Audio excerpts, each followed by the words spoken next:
You ask Tiger to solve. This deals with linear equations with one unknown.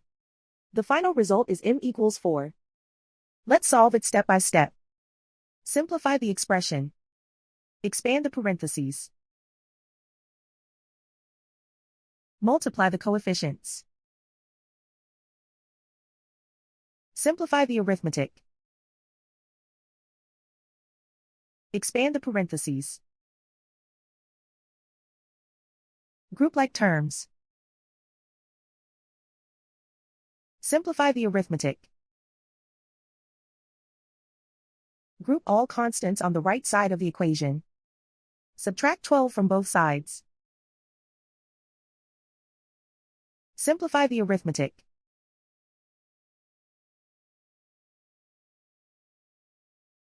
Isolate the b. Divide both sides by -3. Cancel out the negatives. Simplify the fraction. Cancel out the negatives. Find the greatest common factor of the numerator and denominator. Factor out and cancel the greatest common factor. And so the final result is m equals 4.